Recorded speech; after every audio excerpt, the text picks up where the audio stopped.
नमस्कार दोस्तों। आज की कहानी है अरे बहू, जब सास की अर्थी उठ जाएगी तब मायके से लौटेगी। सुन बहू, जरा तेल गरम करके ला। सुबह से कमर अकड़ी पड़ी है मेरी, बहुत दर्द हो रहा है।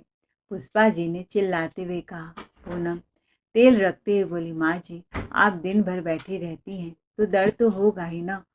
थोड़ा हाथ पैर डुलाया कीजिए। साग सब्जी फल खुद मंडी जाकर ले आया करिए। बस फिर क्या था, सास की भवें तन गई। आवाज में जहर घुल गया। अरे जब से तू इस घर में आई है ना, बस यही दिखता है कि सास बैठी रहती है। किसकी सास काम करती है? सास का काम होता है ऑर्डर देना, समझी? फिर उंगली उठाकर बोली, अभी आए तुम्हें 2-4 महीने ही हुए हैं और मुंह खुलने लग गया। सूरज का फोन आएगा तो मैं जरूर तेरी शिकायत करूंगी।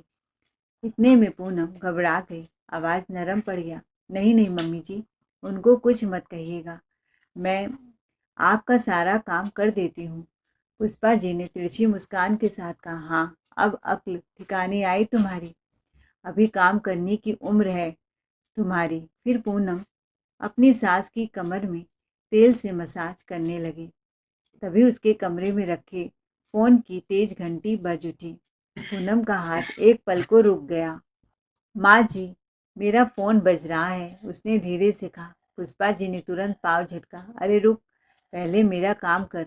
अभी पैरों की मालिश बाकी है, हाथों की भी और सर की। बालों की जड़ों तक तेल नहीं पहुंचा है अभी। फिर दर्द से कराने का नाटक करते बोली, रोम रोम में दर्द रहता है, बुढ़ापा है, कोई मजाक थोड़े ना है। जब तुझे बुढ़ापा आएगा ना तब समझ में आएगा। मुझे पता है, काम से जी चुराने लगी। फोन की घंटी फिर से बजी। पूनम की बेचैनी बढ़ती जा रही थी। माँ जी 2 मिनट में सुनकर आती हूँ, शायद जरूरी हो। अरे सास ने बात काटते हुए आंखें तरेड़ दी। बोला ना, मेरा काम पहले इम्पोर्टेंट है। आजकल की बहुएं अपने फ़ोन के साथ चिपकी रहती हैं। पूरे 2 घंटे तक पूनम अपने हाथों से सास के पैर, हथेलियाँ, घुटने, पिंडलियाँ दबाती रही। आखिरकार पुष्पा जी तेल मालिश करवाते करवाते सो गई। तब पूनम उठी। उसके खुद के हाथ पैर कांप रहे थे, उंगलियों में दर्द, कलाइयों में झंझनाहट होने लगी। वह जल्दी से अपने कमरे में गई। फ़ोन उठाया तो दिल धक से रह गया। उसकी बहन प्रीति का फ़ोन था। उसने घबराकर कॉल लॉक खोला। 10 मिस कॉल, इतनी बार, ज़रूर कोई इमरजेंसी रही होगी। कांपते हाथों से उसने तुरंत फ़ोन मिलाया। यही तो पुष्पा जी हमेशा करती थी। जब भी पूनम के फ़ोन की घंटी बजती, कभी सिर दर्द, कभी कमर, कभी पैर, कभी चक्कर, काम ऐसा पकड़ा देती कि फ़ोन उठाने की गुंजाइश ही न बचे। 6 महीने के लिए उसका पति सूरज लंदन गया था ट्रेनिंग पर। पीछे रह गई थी पूनम, बिना सहारे के। और पुष्पा जी ने तो उसे बहू नहीं, काम वाली बना दिया था। सुबह से रात तक रसोई, झाड़ू पोछा, माली, सेवा और बदले में ताने देती। पति बाहर गया है तो सिर पर चढ़ जाओगी। हमारे ज़माने में बहुएं चुप रहती थी। इधर फ़ोन लगाते ही उधर से बहन प्रीति की घबराई हुई आवाज़ आई, पूनम दीदी तू कहाँ थी? कितनी बार फ़ोन किया। क्या हुआ प्रीति? पूनम का दिल धड़कने लगा। पापा की तबीयत बहुत ज़्यादा खराब है, हार्ट अटैक पड़ा है, आईसीयू में एडमिट है। पूनम के हाथ से फ़ोन फिसलते फिसलते बचा। क्या? उसकी आवाज़ गले में अटक गई। डॉक्टर कुछ साफ नहीं बोल रहे हैं। प्रीति रोते हुए बोली, जल्दी आ जाओ। पूनम दी मैं अकेली हूँ। कल रात से पापा तुम्हें बहुत याद कर रहे थे, बार बार तुम्हारा ही नाम ले रहे थे। पूनम दीवार का सहारा लेकर बैठ गई। उसकी आंखों के सामने पापा का चेहरा आ गया। फोन रखते ही उसने आंसू पोंछे और तेज कदमों से बाहर आई। माँ जी पापा बहुत सीरियस हैं, आईसीयू में है, मुझे अभी मायके जाना होगा। पुष्पा जी ने उसकी तरफ देखा, चेहरे पर न हैरानी न चिंता। कल चली जाना, अभी तो घर का सारा काम पड़ा है, गंदे कपड़े रखे हैं। पूनम सन रह गई। माँ जी डॉक्टर डॉक्टर डॉक्टर का रोज का ड्रामा है। पुष्पा जी ने बात काट दी। तेरा पति विदेश में है तो मायके की याद ज़्यादा ही आती है आजकल। ये सुनते ही पूनम की आंखों से आंसू बह निकले। ठीक है माँ जी, मैं आपका खाना बनाकर जा रही हूँ, 1 घंटे में लौट आऊँगी। पूनम ने सास के लिए सिर्फ दाल रोटी बनाया। जल्दी जल्दी दुपट्टा संभालते हुए घर से बाहर जाने लगी। जैसे ही वो तैयार होकर दरवाज़ा खोलने लगी, अचानक बाहर से आवाज़ आई, अरे भाभी! दरवाज़ा खुलते ही उसकी बड़ी ननंद रीता बच्चों समेत पधार गई। चेहरे पर बनावटी मुस्कान के साथ बोली, कहाँ जा रही हो? हम आए नहीं कि तुम चल दी? फिर ताना मारते हुए बोली, मुझे देखते ही भाग रही हो क्या? पूनम सकपका गई। जी दीदी, पापा की तबीयत ठीक नहीं है, आईसीयू में है। मैं 1 घंटे में। उसकी बात पूरी भी नहीं हुई थी कि पीछे से पुष्पा जी की कड़क आवाज़ आई, अरे बहू, बेटी आई घर में और मेहमान के रहते कहीं जाने की जरूरत नहीं है। ननंद ने ओठ सिकोड़ी, भूख से मर जाए क्या हम लोग? पुष्पा जी ने कमर पकड़ते हुए नाटक शुरू किया, मेरे हाथों पैरों में तो वैसे ही दर्द है, अब इसके लिए मैं खड़ी होकर कैसे कुछ बनाऊंगी? पहले रसोई में जा, और हाँ, कोई सूखा उबला खाना मत बना देना। रोटी दाल की ओर इशारा करते बोली, मेरे लिए तो ये बनाकर रख दिया, पर मेरी बेटी ये सब नहीं खाती। रीता ने गर्दन हिलाई, हाँ भाभी, कुछ अच्छा बनाना, बच्चों को भी पसंद आना चाहिए। पूनम का दिल जोर जोर से धड़क रहा था। दिमाग में पापा की हालत घूम रही थी, पर कोई समझने को तैयार नहीं था। बिना कुछ बोले वह रसोई की ओर मुड़ गई। आंखों से आंसू टपक कर चूल्हे की आग में गिर गए। उधर फिर से प्रीति का फोन बज उठा, दीदी जल्दी आ जाओ, पापा की हालत और बिगड़ रही है, डॉक्टर बोल रहे हैं कुछ कहा नहीं जा सकता। पूनम के हाथ कांपने लगे, आंसू रुकने का नाम नहीं ले रहे थे। उससे अब खाना बनाया ही नहीं जा रहा था। वह लड़खड़ाते कदमों से फ्रिज के पास गई, दरवाज़ा खोला। अंदर बस आलू, हरी मिर्च पड़े थे। आलू छीले, काटे, जीरा डाला और इधर चावल चढ़ा दिया। तभी किचन में चप्पल घसीटती हुई पुष्पा जी आ धमकी, बहू ये क्या बकवास बना रही हो? माँ जी, जीरा राइस और आलू की सब्जी बना रही हूँ। सुन, पुष्पा जी चिल्लाई, मेरी बेटी आलू की ये सब्जी नहीं खाती, कुछ स्पेशल बना। ननंद ने भी मुंह बिचकाया, हाँ भाभी, आलू तो बहुत साधारण है, आलू के कोफ्ते बना दो। पुष्पा जी ने आदेश दिया, और साथ में रायता चटनी सब कुछ बनाओ। ऐसे ही नहीं आई है मेरी बेटी रूखा सूखा खाने। पूनम ने बिना कुछ कहे हाथ चलाना शुरू कर दिया। कोफ्ते गुड़ते हुए उसके हाथ ऐसे चल रहे थे जैसे कोई ट्रेन पकड़नी हो। आखिरकार सब बन गया। उसने प्लेट सजाई, रसोई साफ की और जल्दी से पर्स उठाया। माँ जी, मैं जा रही हूँ। पीछे से ननंद रीता ने ताना मार दिया, देख रही हो माँ, कितनी हड़बड़ी में है मायके जाने की। ये नहीं कि अभी ननंद आई है, 2 मिनट बैठकर बात भी नहीं कर सकती। ऐसा लग रहा है जैसे इनका बाप अभी दुनिया छोड़कर चला ही जाएगा। इतना मातम मना रही हैं। अरे जाता है तो जाए, पुष्पा जी ने बेरहमी से कहा, क्या दे दिया है उसने, गरीब घर की है ना, कोई बहुत बड़ा जायदाद छोड़ जाएगा क्या? पूनम के पैरों तले जमीन खिसक गई। उसने कुछ नहीं कहा। पूनम जैसे ही दरवाज़ा खोलकर बाहर निकलने लगी, पीछे से सहकती चहकती हुई आवाज़ आई, अरे भाभी! मुड़ कर देखा तो दोनों मझली और छोटी नंदे खड़ी थी, हाथ में बड़ा सा बैग ले खड़ी थी। आप कहीं जा रही हो? जी दीदी, पापा की तबीयत ठीक नहीं, उन्हें देखने जा रही हूँ। पूनम की आवाज़ थरथरा गई। तभी दूसरी ननद ने मुंह बनाया, अरे भाभी ये क्या, बड़ी दीदी आई हैं, उनके लिए आपने खाना तो बना दिया, वो आराम से खा रही हैं। फिर चारों तरफ नजरें घुमाकर बोली, और हम क्या भूखे रहेंगे, किचन में तो कुछ है ही नहीं। मझली ननद सीता बोली, हम यहाँ काम करने तो आए नहीं हैं, 2-4 दिन मम्मी के साथ समय बिताएंगे, उनकी तबीयत भी तो सही नहीं रहती। फिर व्यंग कसते हुए बोली, भैया भी लंदन में है, तो घर की सारी जिम्मेदारी आपकी तो है भाभी, हम आए हैं तो हमारी सेवा कौन करेगा? इतना कहकर उसने बैग कमरे में पटका और बैग खोलकर बोली, ये लीजिए, मार्केट से आते वक्त पनीर और टमाटर प्याज ले आई हूँ मैं, ताकि आप कोई बहाना न बना सके कि घर में कुछ नहीं है। दूसरी ने तुरंत लिस्ट बना दी, पनीर की सब्जी, मलाई कोफ्ता और आलू के पराठे बना देना। घर में आलू तो है ना भाभी, चलो बना दो, फिर चली जाना, हम नहीं रोकेंगे। पूनम ने हाथ जोड़े, गुहार लगाई, दीदी आज सिर्फ एक दिन किचन संभाल लीजिए ना, मैं 1 घंटे में मिलकर आऊँगी, फिर सब बना दूँगी। भाभी मेरे गोद में बच्चा है, उसे संभालूंगी कि किचन संभालूंगी? दी मेरी बहन अकेली है और मम्मी बूढ़ी है, उनकी भी तबीयत ठीक नहीं रहती, पापा आईसीयू में भर्ती हैं, समझिए मेरी बात। तभी पीछे से पुष्पा जी की कड़क आवाज़ गूंजी, बहू तू मेरी बेटियों से जुबान लड़ा रही है। अब तीनों बहनें आई हैं, सब बैठेंगी, महफिल जमेगी या किचन में चूल्हा फूकेंगी। तुम्हारे मायके में ऐसा होता होगा, यहाँ नहीं चलता। चलो रसोई में जा। उन्होंने हुक्म सुनाया। सब कुछ बना ले, कितना समय लगता है, मिनटों में बन जाएगा। पूनम वहीं खड़ी रह गई। दरवाजा सामने था पर पुष्पा जी ने ताला लगा दिया था। दरअसल पूनम की शादी को अभी 4 महीने ही हुए थे। नई नई दुल्हन थी, इसलिए ज़्यादा पलट कर जवाब देना उसने सीखा ही नहीं था।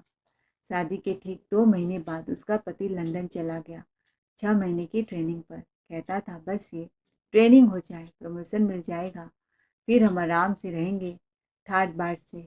पूनम भी यही सोचती थी कि पति के ना रहते हुए वो और उसके साथ मिलजुल कर अच्छे से रहेंगे। धीरे धीरे माँ बेटी का रिश्ता बनेगा, पर हकीकत यह थी कि सासू माँ ने उसे नंदों की नौकरानी बना दिया।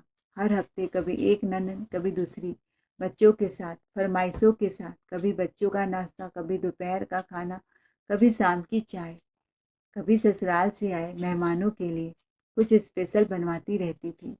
बेचारी पूनम को 15-20 लोगों का खाना अकेले बनाना पड़ता था, और सब कुछ पति के पैसों से। वो पैसे जो उसके पति दिन रात मेहनत करके कमाता था, उन्हीं पैसों पर सब ऐश करते थे। उधर पति सूरज भी पूरा माँ का भक्त था। उसे अपनी माँ पर अटूट भरोसा था। मेरी माँ है तो उसकी पत्नी का पूरा ख्याल रखेंगी, वो फ़ोन पर हंसते हुए कह देता। पूनम ने कभी कभी धीरे से शिकायत करने की कोशिश भी की, पर पति हंस कर टाल देता। तुम ज़्यादा सोचती हो, माँ ऐसा कभी नहीं कर सकती। शुरू शुरू में सबको एडजस्ट करना पड़ता है, और मैं अपने माँ के खिलाफ एक शब्द भी नहीं सुन सकता। अच्छा होगा, माँ जो कहे तुम भी वही करो।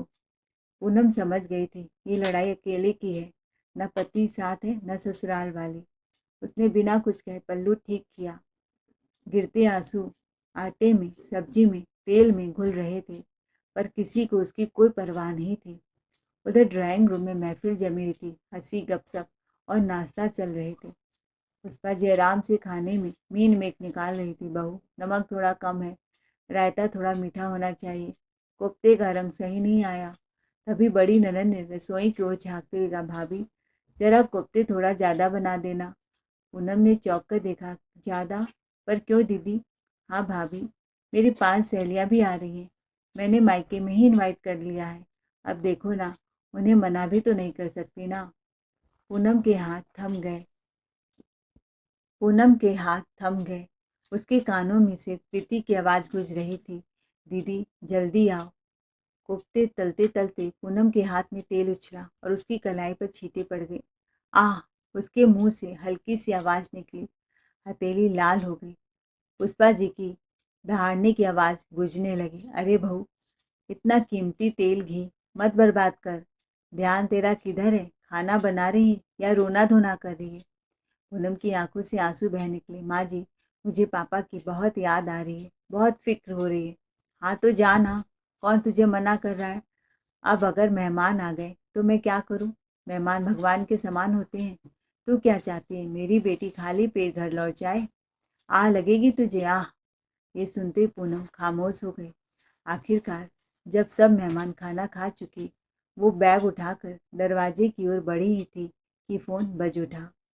रात के करीब 9 बज गए थे। दीदी, प्रीति उधर से चीख पड़ी, पापा, पापा हमें छोड़कर चले गए। प्रीति फुट फुट कर रोने लगी। फ़ोन हाथ से छूट गया। पूनम वहीं बेहोश होकर गिर पड़ी। शोर सुनकर तीनों नंदे दौड़ती हुई आईं। अरे भाभी क्या हुआ? सीता ने बेरुखी से कहा, इतना नाटक क्यों कर रही हो? पानी के छींटे डालने पर पूनम की आंखें खुली। अब बोलोगी कि रोती रहोगी? ओठ कांपते हुए बोली, माँ जी, मेरे पापा, मेरे पापा नहीं रहे, वो छोड़कर चले गए। मैं उन्हें आखिरी बार देख भी नहीं पाई। सुबह से रात के 9 बज गए। इतना कहते ही उसने अपने आप को संभाला, फिर दौड़ते हुए घर से बाहर निकल गई। पूनम ने हड़बड़ाहट में ऑटो रोका। अस्पताल पहुंची तो दूर से ही रोने की तेज आवाज़ उसके कानों में चुभ गई। माँ रो रो कर बिल्कुल टूट चुकी थी। छोटी बहन प्रीति फर्श पर बैठी रो रही थी, बार बार बस यही कह रही थी, पापा क्यों चले गए, हम अकेले हो गए। पूनम खुद रोते हुए भी माँ को चुप कराती रही। बहन के सिर पर हाथ फेरा। कागजी काम, डॉक्टर की बातें, औपचारिकताएं, सब कुछ उसने जल्दी से निपटाया। फिर अपने पिता की डेड बॉडी को घर ले आई। घर का आंगन कुछ ही घंटों में शोक में बदल गया। लोग आने लगे, कोई ढाढ़स बंधाने, कोई रस्म बताने। पूनम सबके बीच खड़ी रही। फिर सबके बीच से हटकर उसने चुपचाप अपने पति सूरज को फोन किया कि पापा नहीं रहे। फिर औपचारिक सी आवाज आई, ओह, अपनी माँ को संभालना पूनम, मैं देखता हूँ। फोन कट गया। पूनम ने मोबाइल नीचे रख दिया। अंतिम संस्कार होते ही दूसरे दिन सुबह के 5 बजे ही पुष्पा जी ने फोन घुमा दिया। पूनम अब जवाब देने की हालत में नहीं थी। सब गले में अटक गए थे। वह चुपचाप उठी और सबकी नजरों से बचते हुए कमरे के एक कोने में जाकर बोली, क्या हुआ मम्मी जी? अरे बहू, घर कब लौटने का इरादा है? या हमेशा वहीं टिके रहने का मन है? मम्मी जी, आज तो अभी दूसरा ही दिन है। लेकिन उधर से पुष्पा जी की आवाज में जरा भी नरमी नहीं थी। दूसरा दिन है तो क्या हुआ? कोई बरसी करके आएगी क्या? जो चले गए वो तो चले गए। जरा उन लोगों के बारे में भी सोचो जो अभी जिंदा हैं। जब हम और मेरी तीनों बेटियों की अर्थी उठ जाएगी तब क्या हमारी याद आएगी तुम्हें? फोन हाथ में लिए पूनम का बदन कांप रहा था। 2 दिन से मुंह में निवाला तक नहीं गया था, लेकिन सास को उसकी भूख, उसका दुख, तकलीफ कुछ भी नजर नहीं आ रहा था। नहीं उसकी माँ के बारे में उन्होंने एक बार भी जानने की कोशिश की। दूसरे ही दिन फोन करना वो नहीं भूली थी। घर में शोक है, दुख है और सास को सिर्फ खाने की पड़ी है। बहू मायके पहुंची नहीं कि तू उड़ने लगी, अभी तेरे पंख काट दूंगी। अरे मेरी कमर में दर्द है, कौन खाना बनाएगा? मेरी तीनों बेटियां तो जिंदा मारना चाहती हैं, अब लौट आ, नहीं तो बेटे को फोन लगा दूंगी। मेरी बेटियां पार्टी में जा रही, मैं घर में अकेली हूँ। तेरी माँ के साथ उनकी छोटी बेटी है, मेरा तो सोच। पूनम ने पहली बार तेज आवाज में बोला, आप लोग खाना बनाइए या मत बनाइए, मुझे उससे कोई मतलब नहीं। जिंदा रहे या अर्थी उठ जाए, मुझे कोई मतलब नहीं। माँ जी, जब तक 13वीं नहीं बीतती मैं नहीं आने वाली। अरे पुष्पा जी तिलमिला उठी, तेरा पिता तो मर गया, अब हमें भी भूखा मारना चाहती है। ये शक पूनम के दिल में नहीं चुभे। चुप पड़े, वो फट पड़ी। उसी पल पूनम ने वो कहा जो उसने कभी सोचा भी नहीं था, माँ जी बहुत हो गया आप सबका नाटक। जब आपकी बेटियां चल सकती हैं, बोल सकती हैं, हुक्म चला सकती हैं, पार्टी कर सकती हैं, आपकी बेटियां बीमार या फाइज नहीं हैं, वो भी अपने लिए 2 वक्त का खाना बना सकती हैं। कहते उसने झट से फोन काट दिया। पूनम ने फोन रखा ही था कि उसने महसूस किया कि उसकी माँ सब कुछ सुन चुकी है।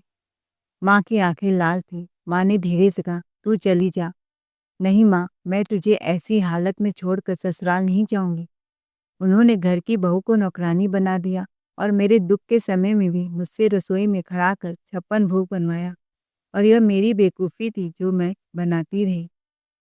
माँ का गला भर आया। मुझे मेरे पापा को आखिरी बार देखने तक नहीं दिया गया और उधर वो लोग मुझसे खाना बनवा रहे थे। वो पहली बार जोर से बोली, मैंने अब तक कुछ नहीं कहा था, पर अब नहीं, मेरा दिमाग बहुत खराब हो गया है। मैं बहुत सह चुकी हूँ उस घर में। चाहे तो मुझे घर से वो निकाल दे, मुझे कोई फर्क नहीं पड़ता। वो माँ की आंखों में देखकर बोली, मैं कोई कठपुतली नहीं हूँ कि उनके हर इशारे पर नाचती रहूं। माँ ने भारी सांस ली। देख बेटी, तेरी छोटी बहन का रिश्ता भी पैसों के चलते टूट गया। इस खबर से तेरे पापा को अचानक हार्ट अटैक पड़ा और वो हमें छोड़कर चले गए। कमरे में एक पल के लिए सन्नाटा छा गया।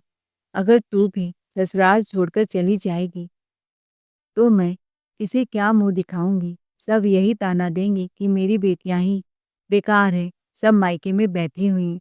पहले तेरा फर्ज ससुराल की तरफ है। वो बहुत शांत स्वर में बोली, माँ आप चिंता मत करो, आप शांत रहो। सब कुछ मेरे ऊपर छोड़ दो। अब ये वही पूनम नहीं थी जो कुछ दिन पहले डरी सहमी थी। अब उसकी आंखों में डर नहीं था। इधर 10 दिन बीत गए पर पूनम ससुराल नहीं गई।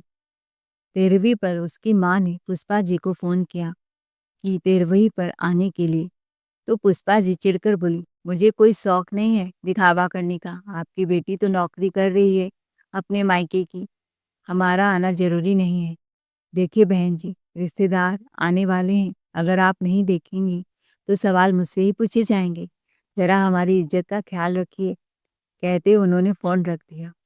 उनकी तीनों बेटियाँ बोली, चलो माँ चलते हैं, कम से कम एक दिन पका-पकाया भोजन तो मिलेगा। रोज़ बाहर से ऑर्डर कर के खाना मँगा रहे हैं। तो मजबूरी में पुष्पा जी तो गईं, लेकिन उनके मन में बहुत कड़वाहट भरी थी। खाना परोसा गया तो पुष्पा जी ने नाक भौं सिकोड़ ली। कभी बोली, दाल में तो नमक कम है, तो कभी ताना, रायते में दही खट्टा है। बड़ी बेटी मीता बोली, ऐसी मिठाई खाकर दांत टूट जाए, इससे तो अच्छा होता कि हम बाहर का पिज्ज़ा मंगाकर खा लेते। फालतू में मुसीबत सिर पर ले लिया हमने। पूनम सब कुछ सुन रही थी। दिल पहले ही टूट चुका था। अब शब्दों ने उस पर जैसे जहर फेंक दिया हो। जिस घर में शोक हो, वहाँ स्वाद की परख कौन करता है भला? लेकिन पुष्पा जी कहाँ रुकने वाली थी। किसी को बुलाकर उसका अपमान करना इन लोगों को खूब आता है। सारा मुंह का टेस्ट ही खराब कर दिया। ये सुनते ही पूनम का सब्र टूट गया। पूनम तेज से बोली, मम्मी जी, ये कोई दावत नहीं है, ये मेरे पिता की तेरहवीं है। लोग यहाँ शोक में शामिल होने आए और आप खाने के स्वाद का हिसाब लगाने पहुंच गई। शर्म आनी चाहिए आपको, सबके सामने ऐसी बातें करती हुई। थोड़ा रुक कर और तीखे शब्द बोली, जिस दिन आप इस दुनिया से जाएंगी, लोग आपके लिए भी शोक नहीं पार्टी करने आएंगे और खाने का मजा लेने आएंगे। मेरे पिता अस्पताल में पड़े थे, आपने एक बार हाल तक नहीं पूछा, उल्टा मुझसे खाना बनवाने की फिक्र थी। आप एक बेटी के दिल की हालत नहीं समझ पाई। आज समझ में आया कि आपके सीने में दिल नहीं पत्थर है। अपना अपमान होते देख पुष्पा जी का दिमाग खराब हो गया। ज्यादा मत बोल, मैं तुझे ससुराल नहीं ले जाऊंगी और अपने बेटे से बोल दूंगी कि तूने मेरा अपमान किया है। वह मेरी बात कभी नहीं टालता है। तभी सूरज लंदन से आ चुका था और दरवाजे पर खड़ी सारी बात सुन चुका था और ताली बजाते बोला, वाह माँ, आप हमेशा अपनी बहू की शिकायतें करती हैं कि वो आपको तंग करती हैं, पर मैं देख रहा हूँ कि आप उसे परेशान कर रही हैं। मैंने आप सबकी बातें सुन ली है। पुष्पा जी चौंक कर बोली, अरे बेटा, तू कब आ गया? आने की खबर तक नहीं दी। माँ, मुझे बड़ी मुश्किल से 3 दिन की छुट्टी मिली है और मैं सिर्फ नाम का पति नहीं हूँ। मैंने शादी दिखावे के लिए नहीं की थी। मैंने पूनम को हमेशा यही समझाया कि माँ की बातों को दिल पर मत लेना। लेकिन आप तो रोज उस पर चढ़ती ही चली जा गई। आज जो सुन रहा हूँ, वो एक बेटे के लिए बड़ी शर्मनाक बात है। आपने उसे उसके पिता से मिलने नहीं जाने दिया। जब उसका बाप अस्पताल में जिंदगी से मौत से जूझ रहा था, आपने उसे रसोई में झोंक दिया। माँ, ये बहू नहीं, किसी की बेटी भी है और उसके रिश्ते निभाने की जिम्मेदारी सबसे पहले मेरी है। पूनम, मैं तुम्हारे साथ हूँ, हमेशा। मैं डरता रहा, कुछ बोला तो घर टूट जाएगा, माँ नाराज हो जाएंगी, लेकिन माँ तो समझना ही नहीं चाहती। अब हम अपना किराए का घर ले लेंगे और वहीं रहेंगे। पुष्पा जी सन्न रह गई। ये तू क्या कह रहा है? इस 2 कौड़ी की औरत के लिए अपनी माँ को छोड़ देगा? सूरज ने बिना हिचक के कहा, हाँ माँ। पूनम ने रिश्ते बचाने की हर कोशिश की, लेकिन अफसोस, आप एक औरत होकर भी औरत का दर्द नहीं समझ पाई। इतना कहकर पूनम का हाथ थामे सूरज बाहर निकल गया। तभी पुष्पा जी गुस्से से बोली, ठीक है, तू जा, मेरी बेटियां मुझे रख लेंगी, बहुत नाज है मुझे इन पर। इतना कहते ही तीनों बेटियों के चेहरे उड़ गए। बड़ी बेटी घबरा कर बोली, माँ, ये क्या आप कह रही हैं? लोग क्या कहेंगे? हमारी बदनामी हो जाएगी कि बेटे के रहते माँ बेटी के ससुराल में रहे। दूसरी बेटी ने तुरंत पल्ला झाड़ लिया, माँ, मेरे घर की आर्थिक हालत ऐसी नहीं है कि मैं आपको अपने साथ रख सकूं। तीसरी ने भी साफ कह दिया, और मेरी सास ससुर तो ये बिल्कुल बर्दाश्त नहीं करेंगे कि मेरी माँ हमारे घर रहे। तीनों के सब एक एक कर पुष्पा जी के सीने में कील की तरह करते चले गए। देख लिया मम्मी जी, जिन बेटियों के लिए आपने मुझ पर अत्याचार किए, जिनके आराम के लिए आपने मेरे दुख को कुचल दिया, आज वही अपने अपने बहाने लेकर आपसे किनारा कर रही हैं। पुष्पा जी की आंखों से आंसू बह निकले। घमंड पहली बार चकनाचूर हुआ। वह नजरें झुकाकर पूनम के पैरों पर गिर पड़ी। बेटा, बहू, मुझसे बहुत बड़ी गलती हो गई। मैं अंधी हो गई थी अपनी ममता में। अगर हो सके तो मुझे माफ कर दे। वादा करती हूँ अब कभी तुझे परेशान नहीं करूंगी। पूनम ने झुककर उन्हें उठाया। गलतियां माफ की जा सकती हैं अगर वो दोहराई न जाए। पुष्पा जी ने सिर झुका लिया। शब्द नहीं बचे थे। तीनों बेटियों को हम पुष्पा जी ने खुद उनके ससुराल का रास्ता दिखा दिया और अब वह कभी भी अपनी बहू को मायके जाने से नहीं रोकती थी। उसके हर फैसले का सम्मान करती, प्यार से बातें कहती और घर के कामों में उसका हाथ बटाने लगी थी। लंदन का कार्यकाल पूरा कर सूरज जब लौटा तो दोनों पति पत्नी आपसी समझ, विश्वास और प्रेम के साथ एक सुखद जीवन जीने लगे। दोस्तों, आपको हमारी आज की कहानी कैसी लगी कमेंट करके जरूर बताएं। कहानी अच्छी लगी हो तो चैनल को लाइक शेयर सब्सक्राइब जरूर करें। Thanks for watching ARK voice.